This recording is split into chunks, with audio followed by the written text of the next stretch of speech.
அந்த விசுவாச அறிக்கையில தொடர்ந்து கடவுளுடைய குணாதிசயத்தை பார்த்தோம், கடவுளுடைய ஆணைய பார்த்தோம்.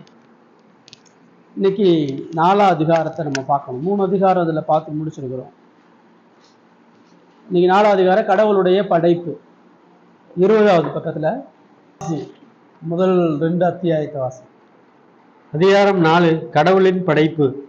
ஆதியில் கடவுளாகிய பிதா, குமாரன், பரிசுத்த ஆவி ஆகியோர் தம்முடைய மகிமையுள்ள நித்திய வல்லமை, ஞானம், நற்குணம் ஆகியவற்றின் வெளிப்பாட்டிற்காக 6 நாட்களில் உலகத்தை காணக்கூடியதும் காண முடியாததுமான அதிலுள்ள அனைத்தையும் படைத்து திருவுளம் கொண்டார்.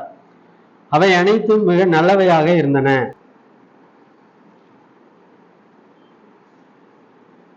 கடவுள் எல்லாத்தையும் படைச்சிருக்காரு. அதுல அழியறதும் படைச்சிருக்காரு, அறிவு உள்ளதும் அழியாததும் படைச்சிருக்காருன்னு சொல்லி சொல்லுது. ஆன்மாக்களோடு ஆணும் பெண்ணுமாக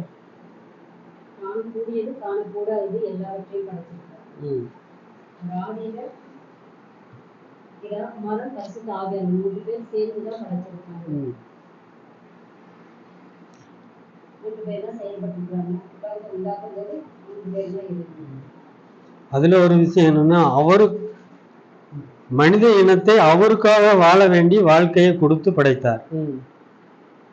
மனித இனத்தை அவருக்காக வாழ்றதுக்கு தான் படைச்சிருக்காரு.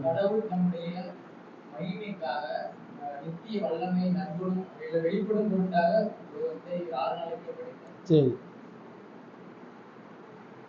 ஆனா அவருக்காக வாழ வேண்டிய வாழ்க்கையை கொடுத்து படைத்தார்னு படிச்சிருக்கு. நம்ம இஷ்டத்துக்கு நம்ம வாழ்ந்துட்டு இருந்தோம்.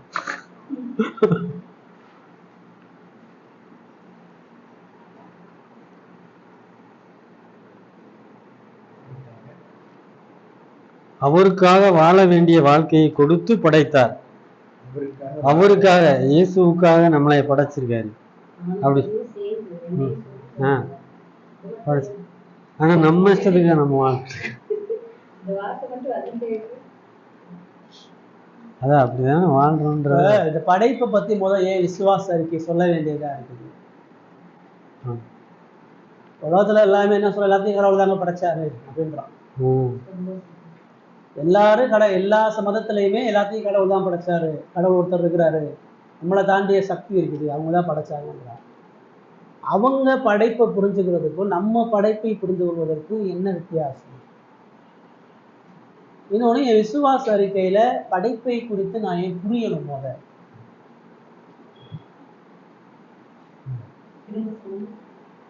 அதாவது இந்த உலகத்தை எல்லாத்தையும் கடவுள் படைச்சாருன்றத ஒரு முஸ்லீமும் சொல்றான், ஒரு இந்துவும் சொல்றான், எல்லா மதத்திலையும் சொல்றான். இப்ப அது என்னுடைய சிறப்பு தன்மையா எங்க இருக்குதுன்னு கேட்கிறேன். இந்த கடவுள் படைச்சாருன்றது அவனும் சொல்றானே. விசுவாச அறிக்கைன்றது நம்ம வித்தியாசமானவர்கள், நம்ம பிரிக்கப்பட்டவர்கள், நம்ம மற்றவங்களை போல இல்லைன்னு சொல்றோம். இப்போ படைப்புல மற்ற மதத்துக்கும் மற்றவங்களுக்கும் நமக்குமான வித்தியாசம் என்ன? ஏன் இப்ப இந்த விசுவாச அறிக்கையில படைப்பை குறித்து சொல்லப்பட்டிருக்கிறது? மற்றவங்க வந்து பாக்கிறத வச்சு சொல்றாங்க, கடவுள் இதுதான், கல்லை வச்சு மண்ணை வச்சு எதையோ ஒண்ண வச்சு சொல்லிடுறாங்க. நம்மளோடது அப்படி கிடையாது. உயிருள்ள ஜீவனுள்ள தேவன் இந்த உலகத்துல பிறந்து ரத்தம் சிந்தி இவர்தான் தேவன் என்பதை முன்குறித்தது. அதாவது பைபிள்ல நம்ம படிக்கிற முன்னாடி அந்த ஆதிக்கால மக்கள் வாழ்ந்தது, படைச்சது எல்லாத்தையுமே நமக்கு எழுதியிருக்காங்க. அது நிறைவேறிடுச்சு. இன்னொன்னு, அந்த கடவுள் வரப்போனாலும் காத்துட்டு இருந்தாங்க. அந்த மக்கள் காத்துட்டு இருந்த மாதிரி இயேசு கிறிஸ்து பிறந்தாரு. அவர் எனக்காக ரத்தம் சிந்தினாரு, உயிர்ப்பிட்டாரு, என்னுடைய பாவத்துக்காக அவர் எனக்கு மீட்டிருக்காருன்றது நான் விசுவாசிக்கிறேன். அந்த மக்கள் அப்படி விசுவாசிக்க மாட்டாங்க. பாக்குறத பார்த்து நான் கடவுள்னு சொல்லி சொல்லுவாங்க. இன்னொரு மலைகள், கடல், காற்று இதெல்லாம் கடவுள் படைச்சாருவாங்க. ஆனா அவங்க மண்ணை தான் வணங்கிட்டு இருக்காங்க. அது அவங்களுக்குள்ள உணர்வு இல்லை. ஆனா நம்ம உயிருள்ள தேவனை நம்ம கும்பிடுறோம். நம்மளை படைச்சதை நம்ம கும்பிட்டு என்னுடைய சாயலில் மனிதனை படைத்தாருன்னு சொல்றாரு. என்னுடைய சாயலில் மனிதனை படைத்தேன், அதில் ஆணும் பெண்ணும் படைத்தேன். அது என்ன அவங்களுக்குரிய இத ஒரு முஸ்லீமும் சொல்றாங்க. முஸ்லீம் சொல்றாங்க. ஆமாம், முஸ்லீமும் கடவுளுடைய சாயல்ல படைக்கப்பட்டேன், கடவுள் ஆணும் பெண்ணுமா படைச்சாரு அவனும் சொல்றான். இந்த கனி சம்பந்தப்பட்டதெல்லாம் சொல்றாரு முஸ்லீம். இந்த கனியை தின்னா நீங்க வந்து பாவம் பண்ண திங்கக்கூடாது. அதுல அவங்களுக்கு வித்தியாசமான முரண்பாடு இருந்தாலும் படைப்புல நீங்க என்ன நம்புறீங்களோ அதை அவனும் நம்புறான்.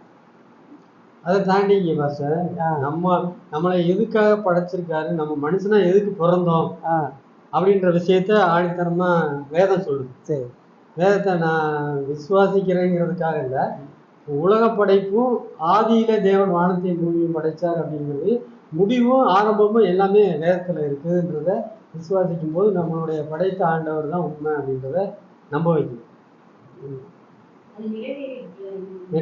நிறைவேறப்பட்டிருக்கு. படைப்பு படைப்பு மற்ற மதம் சொல்றது என்னன்னு கேட்டீங்கன்னா படைப்பை குறித்து தான் மேன்மை பாராட்டலாம். நம்ம அப்படி கிடையாது. நான் இப்போ சொல்லப்பட்டிருக்கு, காணக்கூடியதும் காணக்கூடாததும் அறிவுள்ளதும். அவனும் காணக்கூடாததெல்லாம் அவர் படைச்சாருந்தா நம்புறான் முடிவு மூன்று விதமா சொல்றான் கடவுள். படைக்கிற ஒரு ஆளு, பார்க்கிற ஒரு ஆள், அழிக்கிற ஒரு ஆள். Very good. இவர் அப்படி கிடையாது.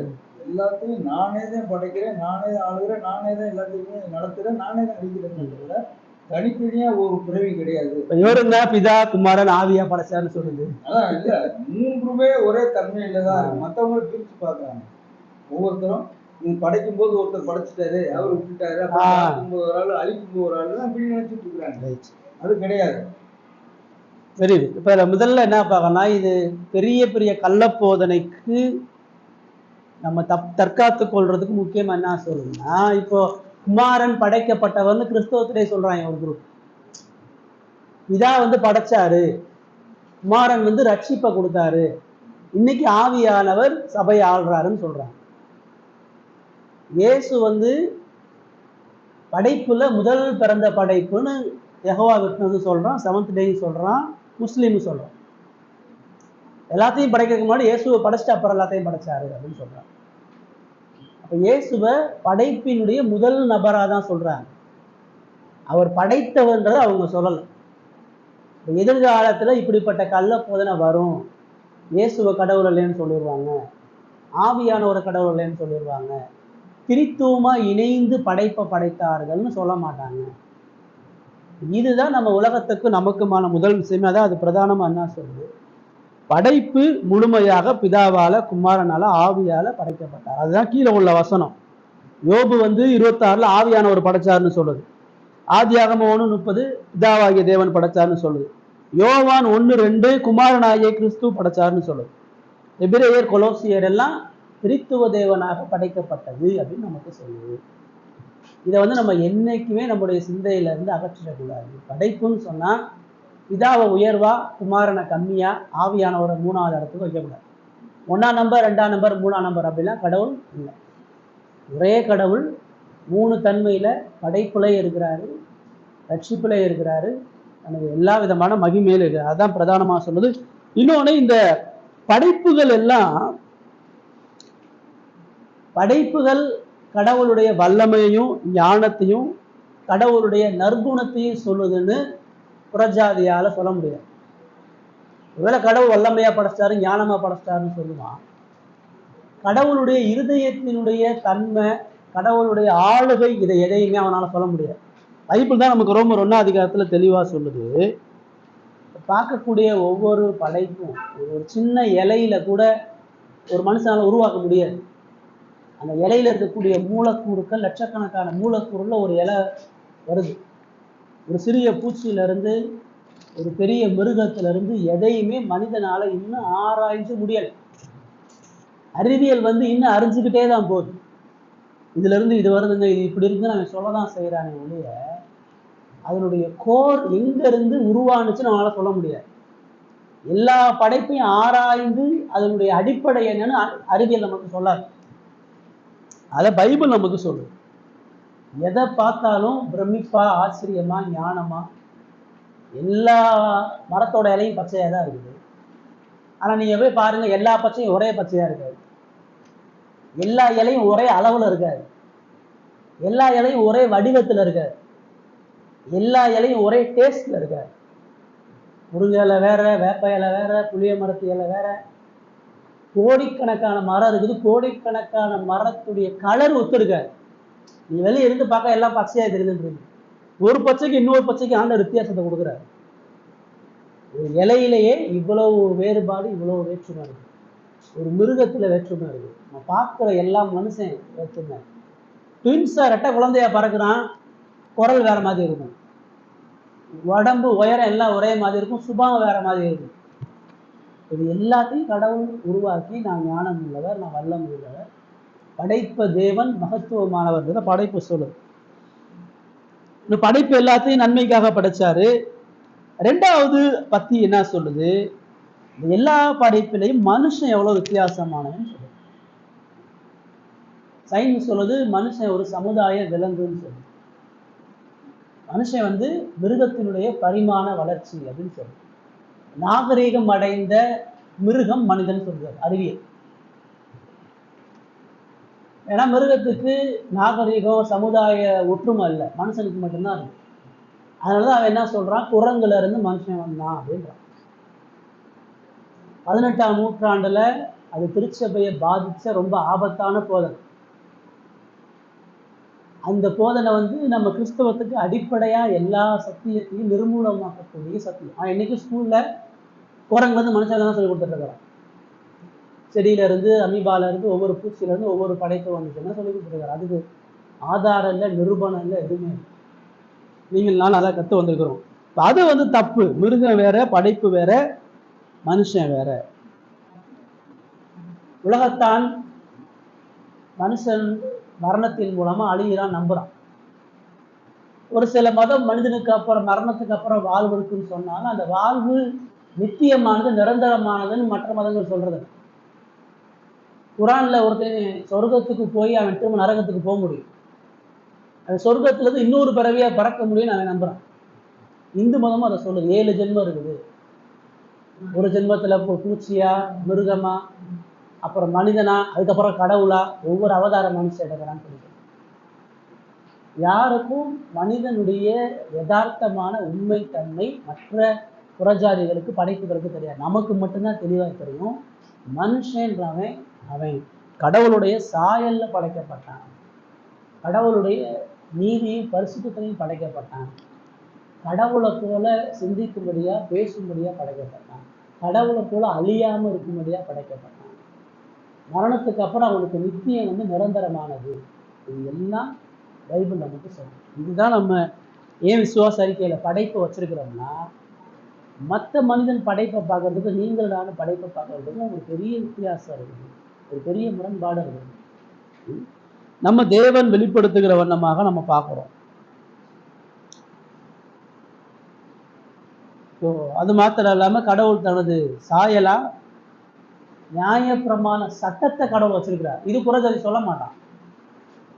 உலகத்துல உள்ளவனுக்கு உங்களுக்கு ஒரு நியாயம், எனக்கு ஒரு நியாயம், உங்களுக்கு பிடிச்ச மாதிரி நீங்க வாழுங்க, எனக்கு பிடிச்ச மாதிரி நான் வாழுங்க, உங்களுக்கு ஒரு மார்க்கம், எனக்கு ஒரு மார்க்கம், உங்களுக்கு ஒரு மதம், எனக்கு ஒரு மதம், உங்களுக்கு ஒரு விருப்பம், எனக்கு ஒரு விருப்பம். நீங்க நம்ம நாடே ஜனநாயக நாடு, மத சுதந்திர நாடு.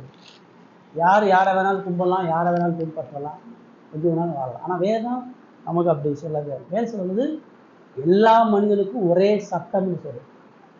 உங்களுக்கு எனக்கு காட்டில் வாழ்றவை எல்லாத்துக்கும் ஒரே ஒரு சட்டம் தான், 10 கட்டளைகள் தான் சட்டம். இந்த 10 கட்டளைகள் எல்லா மனித இருதயத்துல இருக்குதுன்றத மற்ற மதங்கள் சொல்லலை, நம்ம மட்டும்தான் சொல்றோம்.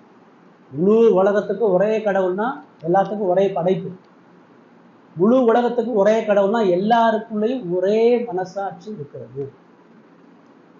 இதுதான் நீங்கள் நானும் நம்புறோம், விசுவாசம் இருக்கு. அதனாலதான் நம்ம இன்னொருத்தனுடைய வழிமுறை தப்பு, நீங்க ஏன் மற்றவங்களை தப்புன்னு சொல்றீங்க, புஸ்தகத்துல தான் கேட்குறேன். இன்னொருத்தனையே ஓ மதத்துல இருக்கிற, இன்னொருத்தர் எதுக்கு ஓம் பக்கம் நீ இழுக்கிற நான் சொல்றான், எதுக்கு நீ மத பிரச்சாரம் பண்றீங்க? இது பதில் வேதம் நமக்கு சொல்லுது. அவனுடைய வழிமுறை தப்பு, அவன் போயிட்டு இருக்கிறது அழிவின் பாதை. அவனுடைய வழியில அவன் ஒரு பொழுதும் கடவுளை தேட முடியாது, அணுக முடியாது. ஆனா எல்லா மனிதனும் இந்த உண்மையான ஜீவனுள்ள தீமன் இடத்துல திரும்பணுன்றதை நம்ம சொல்றோம். அதுக்குதான் நம்ம அதை படிக்கிறோம், சரிங்களா? அப்ப 3வது பேராகிராஃப் இந்த பக்கம் மேய்க்க வருங்க.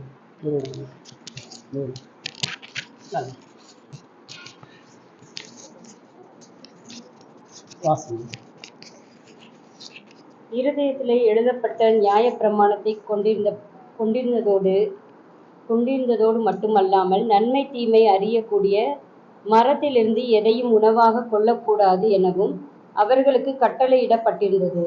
இக்கட்டளையை கடைபிடித்தவரை அவர்கள் கடவுளோடு ஆனந்தமாக ஐக்கியத்தை அனுபவித்ததுடன் எல்லா உயிர்கள் மீதும் தன்னாதிக்கத்தையும் கொண்டிருந்தார்கள். எந்த மதமும் எந்த ஒரு வேதமும் இதெல்லாம் சொல்லவில்லை. இதயத்தில் எழுதப்பட்ட நேர சம்பவத்தை கொண்டிருந்ததோடு மட்டுமல்லாம் இதயத்தில் எழுதப்பட்ட எந்த வேதமும் சொல்லலை. அது 2வது பாயிண்ட்ல சொல்லிட்டாரு. அதனாலதான் அந்த நியாயப்பிரமாணம் மாத்திரலன்னு திரும்ப விளக்கப்படுத்தாரு. என்ன சொல்றாரு அடுத்து சொல்றாரு? நியாயப்பிரமாணம் மாத்திரம் இல்ல, ஒரு நம்பிக்கை மரத்தோட பழத்தை சாப்பிடக்கூடாது கட்டளையும் போட்டுருந்தாங்க. ஆதாம் ஏவாளுடைய வீழ்ச்சியை 3வது பேராகிராஃப் நமக்கு சொல்லுது. முதல் பேராகிராஃப் பொதுவான படைப்பை சொல்லுது. 2வது பேராகிராஃப் மனிதனுடைய சிறப்பு தன்மையும் அழியாத வாழ்க்கையை சொல்லுது. 3வது பேராகிராஃப் படைப்பினுடைய வீழ்ச்சியை சொல்லுது. மனுஷன் எப்படி வீழ்ந்து போனா, ஆதாமும் ஏவாளும் கடவுளுடைய கட்டளையை மீறி வீழ்ந்து போனார்கள்ன்றத நம்முடைய விசுவாச அறிக்கை சொல்லுது. இது மற்றவனுக்கு நமக்குமான வித்தியாசம் என்ன? கிறிஸ்தவத்துல இதையே நம்ம சொல்ல வேண்டியது இருக்கு.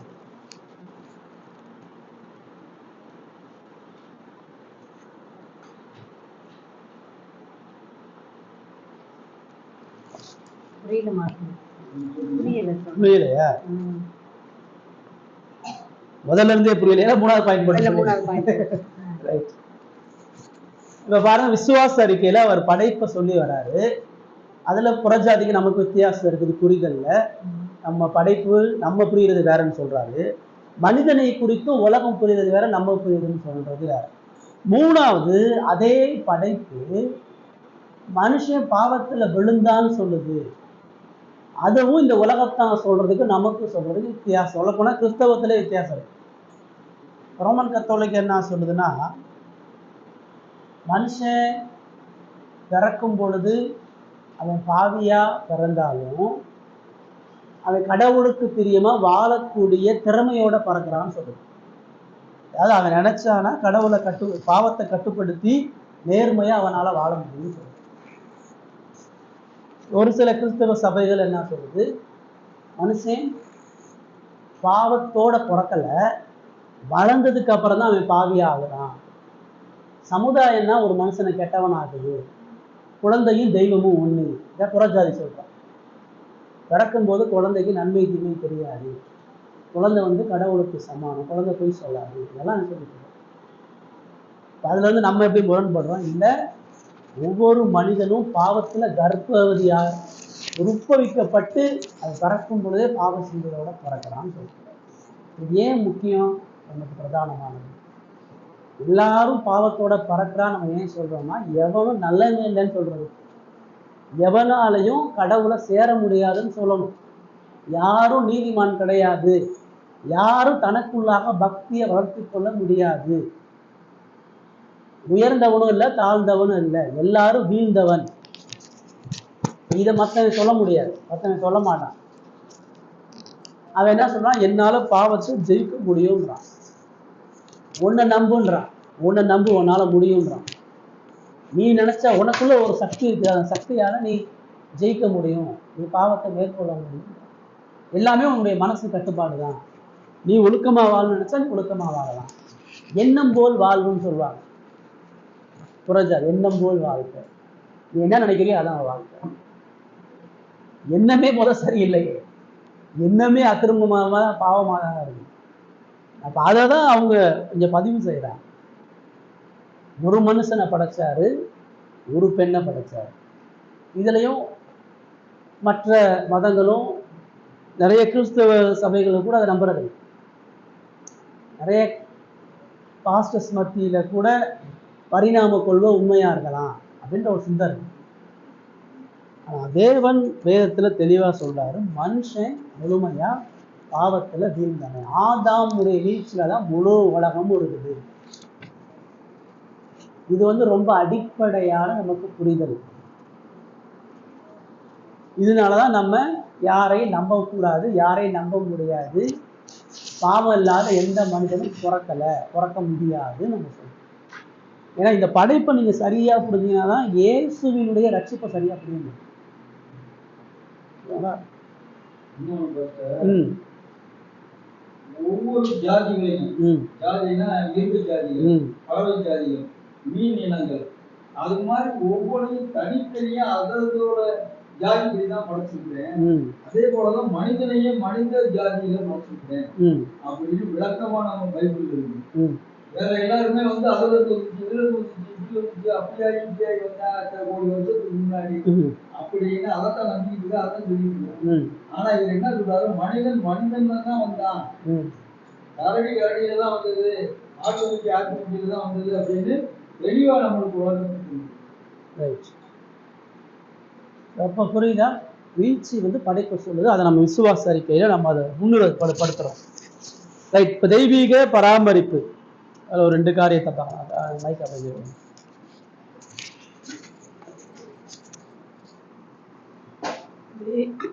தெய்வீக பராமரிப்பு. அனைத்தையும் படைத்த நல்லவராகிய கடவுள் நமது அளவற்ற வல்லமையினாலும் ஞானத்தினாலும் மிகுந்த விவேகமுள்ள தமது பரிசுத்த பராமரிப்பினாலும் பெரிதனத்திலிருந்து சிறியதான எல்லா எல்லா படைப்பு உயிர்களையும் பொருட்களையும் தன்னுடைய படைப்பின் நோக்கத்தின் நிறைவேற்றுதலுக்காக தாங்கி வழிகாட்டி ஆண்டு வருகிறார். கடவுளை பார்த்து இந்த கேள்வி கேட்கக்கூடாது அப்படின்ற யோகங்களே. கடவுள் கடலுக்கு வந்து எல்லையை போகிறத நீ எங்க இருக்க அப்படின்னு அவர் கேட்க வைக்கிறாரு. அந்த வசூல் எல்லாத்தையும் அவங்க தான் ஆடுறாரு அப்படின்றத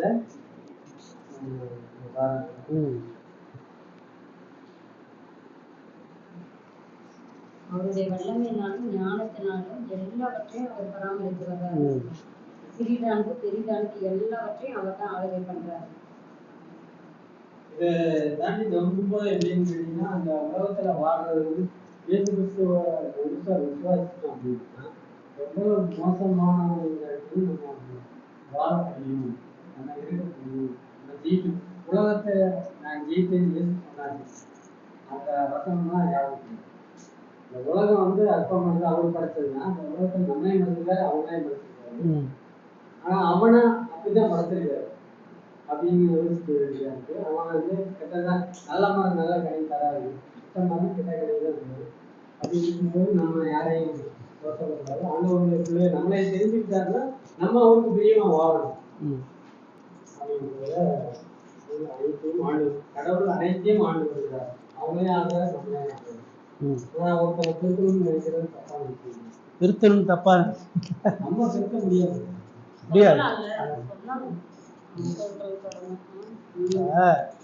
கடவுள் எல்லாத்தையும் ஆள்றாரு, நம்ம கையில ஒண்ணுமே இல்லைங்க. கடவுள் எல்லாத்தையும் ஆள்றாரு, நம்ம என்னங்க செய்ய முடியும்? கடவுள் எல்லாத்தையும் ஆள்றாரு, நம்ம செய்யறதுக்கு என்ன இருக்கு? இப்படி சொல்றதுக்கு சொல்லப்படல. அங்க என்ன அது சொல்லுது பாருங்க, தெரியும். இதான் இப்போ உலகத்துல உள்ளவே கடவுளுடைய ஆளுகையை குறித்து என்ன சொல்றாங்க.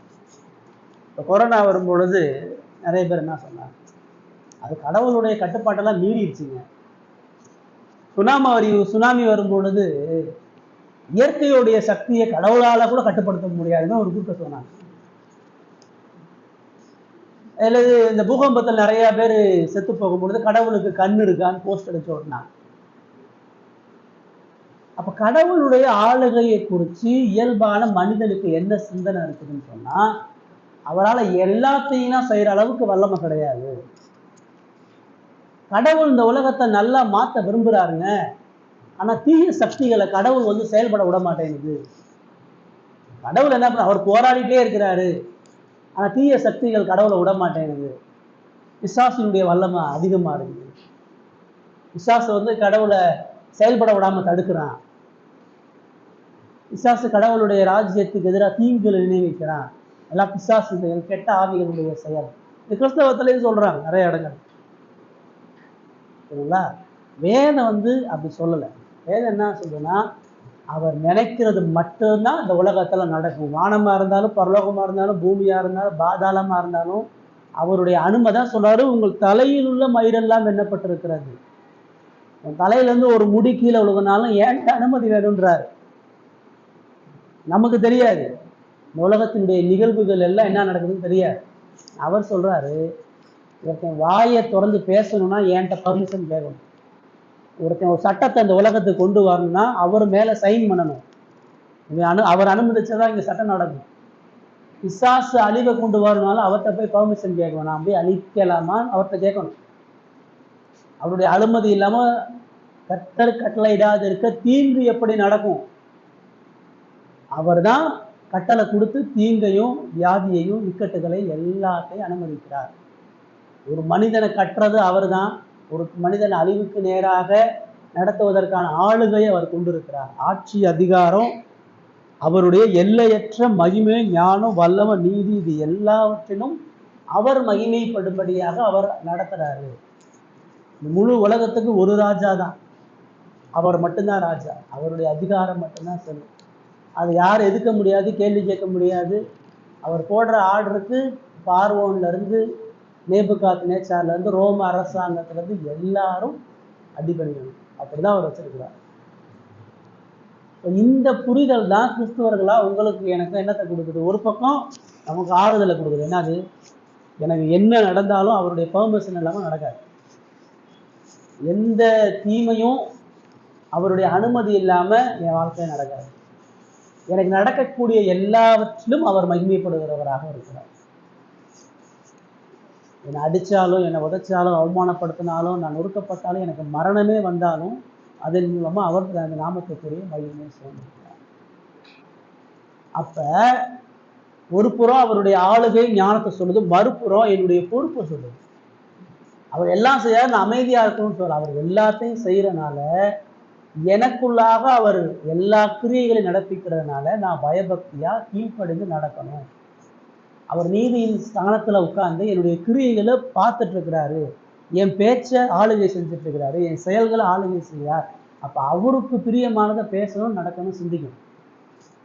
அந்த ஆளுகை என்னுடைய பொறுப்பை நான் உண்மையா செய்யணும்னு நடத்துது. என்னுடைய பொறுப்பையும் என்னுடைய வேலைகளையும் அவருக்கு பிரியமா செய்யறதுல உத்வேகப்படுத்துது. சரிங்களா? ரெண்டாவது, நமது சுய சித்தத்தின் தன்னுரிமையுள்ள மாறாத திட்டத்தின் மூலமும் மகிமையுள்ள தமது ஞானம் வல்லமை நீதி எல்லையற்ற நற்குணம் இலக்கம் இவற்றின் பிடிக்கவும் கடவுள் அனைத்தையும் ஆண்டு வருகிறார். அவர் தான் அவருடைய திட்டத்தின்படி ஆண்டு வந்திருக்கிறார். இதுல மாறாத திட்டம் மாத்துறதே கிடையாது. ஆமா, மாறாத திட்டத்தை அவர் தான் வச்சு அதைத்தான் ஆண்டு கொண்டு அவர் தான் நடத்திட்டு வர்றாரு. ஆனா மனுஷனையும் மாறக்கூடிய தன்மையுடையவங்களா படைத்திருக்கிறது எங்க சொல்லுது? அனைத்தையும் படித்து நல்ல ஒரு மாறா தன்மைன்னு அவரை மட்டும்தான் சொல்லுது. மனிதனை படைத்ததனுடைய மாறி பாவம் செய்யக்கூடிய தன்மையிலே படைச்சாரு. மாறி நான் சொல்லப்படல, பாவம் செய்யக்கூடிய சாத்தியத்துடன் 20 கீழே சொல்லுது பாருங்க. அந்த சுதந்திரத்தை மீறக்கூடிய பாவம் செய்யக்கூடிய சாத்தியத்துடன் படைச்சாரு. அதாவது அவனுக்கு அவனால நிற்கவும் முடியும், விலகவும் முடியும், அப்படி படைச்சார். இப்ப கடவுளுடைய ஸ்டாண்டர்ட்ல அவர் விலகவே முடியாது. அது அவருக்கே இருக்கக்கூடிய கணம். அந்த பூரண மகிமையோட மனிதனை படைக்கல. ஆனா அவருக்கு கீழ்ப்படிந்து வாழக்கூடிய பலனையும் கொடுத்திருக்கிறாரு, வீழ்ந்து போகக்கூடிய தன்மையிலையும் வச்சிருக்கிறார். வீழ்ந்தது அவனுடைய சுய விருப்பம், சுய சிந்தை. ஆனா வீழாம அவனால் இருக்க முடியும்.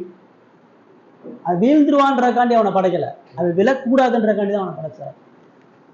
தோட்டத்துல நன்மை தீமை அறிய தெரியக்காண்டிய ஏன் வச்சாரு? அவன் சாப்பிடுவான்றக்காண்டி வைக்கல, அவன் சாப்பிடக்கூடாதுன்றக்காண்டி வச்சார். அவனால் சாப்பிடாம இருக்க முடியுமா? முடியும். அவனால் பாவத்துல விழாம இருக்க முடியுமா? முடியும். ஆமா. ஆனா அவன் மனமும் வீழ்ந்து போனான், மனமும் செஞ்சான். 2வது பேராகிராஃபோட நம்ம வாசி முடிக்கலாம். அங்க வாசிங்க. அனைத்திற்கும் காரணகர்த்தாவாகிய கடவுளுடைய முன்னறிவின் மூலமும் ஆணையின் மூலமும் எல்லா காரியங்களும் மாறாத்தன்மையுடன் தவறா நிலையிலும் நேரிட்ட போதும் எதுவுமே எவருக்கும் தற்செயலாகவோ அல்லது அவரது பராமரிப்புக்கு தெய்வ செயல் அப்பாற்பட்ட நிகழ்வதில்லை. அதேவேளை கடவுள் இடைக்காரணங்களின் தன்மையின்படி தமது பராமரிப்பின் மூலம் தேவைக்கேற்கவும் சுதந்திரமாகவும் எதிர்பார்ப்பு வேலைகளிலும் சம்பவங்கள் நிகழ உத்தரவிடுகிறார். இயற்கையின் விதிகள் போன்ற துணை காரணங்களின் நடவடிக்கைகள் அல்லது மனிதனின் சுதந்திரமான நடவடிக்கைகள் அல்லது காரண காரியம் என்ற விதி போன்றவற்றின் மூலம் சம்பவங்கள் நிகழ அவற்றை ஒழுங்குபடுத்தி அனுமதி அளிக்கிறார். இத்தகைய வழிமுறைகளை பயன்படுத்தி அவற்றின் மூலமாக கடவுள் தன்னுடைய திட்டங்களை நிறைவேற்றிக் கொள்கிறார். ஆதியாகமம் 8:22. பூமியில் நாளளவும் விதைப்பும் அறுப்பும் சீதளவும் உஷ்ணமும் கோடை காலமும் மாரிக்காலமும் பகலும் இரவும் ஒழிவதில்லை என்று தம்முடைய உள்ளத்தில் சொன்னார். நீதிமொழிகள் 16:33. தீட்டு மடியிலே போடப்படும் காரிய சித்தியை கற்றால் வரும். அப்போஸ்தலர் 2:23.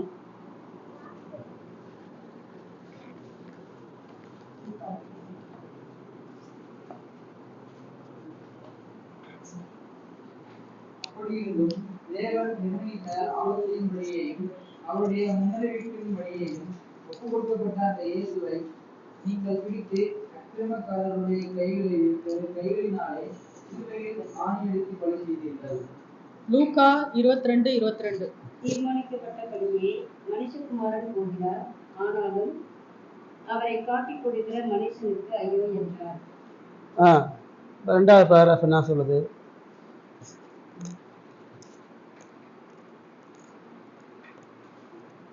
ஒரு திட்டத்துக்குரிய ஒரு மனிதனாலே அடிபட்டு ஒரு மறிக்கணும், அடக்கமாக முடிக்கிறதுதான் அவங்களுடைய திட்டம். இந்த திட்டத்தின்படிதான் எல்லாம் நடந்துட்டு இருக்கு.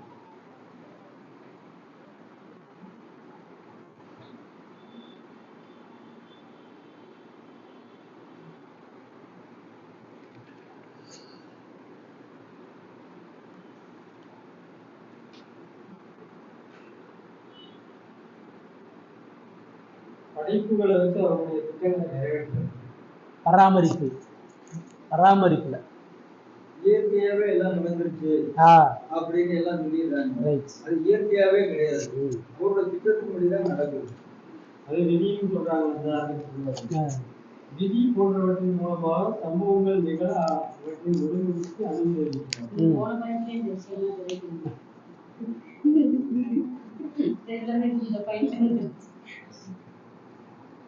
இதற்கு விதிமுறை மனுஷன் இப்படி சொல்லுவான், அப்படி சொல்லுவான், இயற்கை இப்படி வந்துருச்சு, ஒரு கொரோனா வந்துச்சுன்னா அப்படி சொல்லுவான். அதெல்லாம் மனிதனோட சிந்தனை. அது கடவுளுக்கு எதுவுமே தற்செயல் கிடையாது, ஆக்சிடென்ட் கிடையாது. ஆதாம் பாவம் ஐயோ விழுந்துட்டானா, நான் நல்லா தானே படைச்சேன் அப்படின்லாம் யோசிக்கிறது கிடையாது.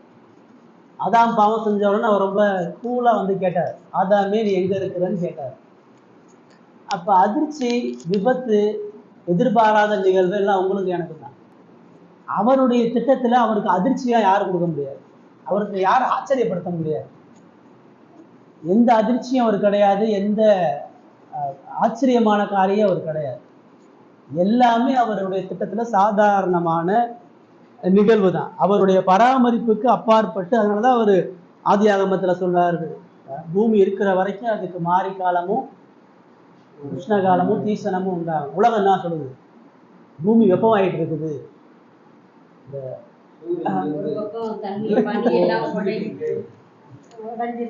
செவ்வாய் பூமியை நோக்கி வந்துட்டு இருக்குது, பூமி அழிக்கிறதுக்குன்னு சொல்லுவாங்க. வியாழன் கிரகம் வந்து நெருங்கிட்டு இருக்குது, இந்த நட்சத்திரம் வந்து பூமி அழிக்க போகுதுன்னு சொல்லுவாங்க அப்படின்னு சொல்லுவாங்க. இந்த குளோபல் ஸ்டேஷன் சொல்லி பூமி வந்து வெப்பமாயிட்டே இருக்குது, அதாவது சூரியன் வந்து நெருங்கி வந்துகிட்டே இருக்குதுன்னு சொல்றாங்க. இதெல்லாம் ஒரு பொழுதும் எக்காலத்துக்கும் உண்மையே கிடையாது. அவர் தெளிவா சொல்லிட்டாரு, இது அழிகிற வரைக்கும் மழை பெய்யும், காத்தடிக்கும், விதைப்பு வரும், பெண் கொடுத்து பெண் எடுப்பார், இதெல்லாம் ஏசு வர்ற வரைக்கும் இந்த பூமி இருக்கும், இப்படியே தான் இருக்கும். நீங்க சொல்ற இந்த பயமுறுத்தல்லாம் ஒரு பொழுதும் நடக்க போறது இல்லை. பூமி அழியும், அவர் வரும்போது அழியும், அவர் திட்டப்படி அழியும். அவர் வருகிற பொழுது என்னென்ன அடையாளங்கள் சொல்றாங்களோ அப்படிதான் அழியும். அதுலதான் அவர் இன்னொன்று அங்க என்ன சொல்றாருன்னா, சில நேரத்துல கடவுள் இயற்கை நடக்கிறத மாத்துறாரு. இப்ப தீயில கை வச்சா சுடும், அது இயற்கை. இதை கடவுள் ஆள்றார். சில நேரம் தீயில கை வச்சா சுடாதபடி செய்கிறார். சாத்ராக் மேஷாக்கை கொண்டு போய் தீயில போடுறார்.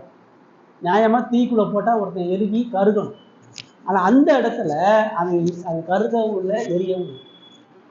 சிங்க கெபிக்குள்ள தானியல போடுறாங்க. சிங்கம் வந்து அடிச்சு கொல்லணும், ஆனா சிங்கம் வந்து கடிக்கலை.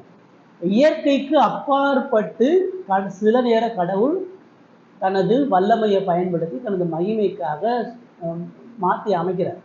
ஆனால் பொதுவாக கடவுள் அப்படி செய்யறதில்லை. மாற்றி அமைச்சாலும் அதில் அவருடைய திட்டமும் அவருடைய பராமரிப்பு இருக்கு. அதான் அந்த இடத்துல ஃபைனலாக அவருக்கு என்ன சொல்ல, எதிர்பாராத வேலைகளில் சம்பவங்களில் கடவுள் அதை உத்தரவிடுகிறார். அது இயற்கை விதிக்கு மாறி கடவுள் சில நேரம் செயல்படுகிறார். ஆனால் இதை எல்லாத்தையும் பயன்படுத்தி அவருடைய திட்டத்தை நிறைவேற்றுறார். அவர் சீரா எல்லாத்தையும் கொண்டு போக முடியும், எல்லாத்தையும் குலைச்சியும் தனது மகிமையை ஏற்படுத்த முடியும். அதான் அவருடைய உலகம். அவர் என்ன வேணாலும் செய்வார்.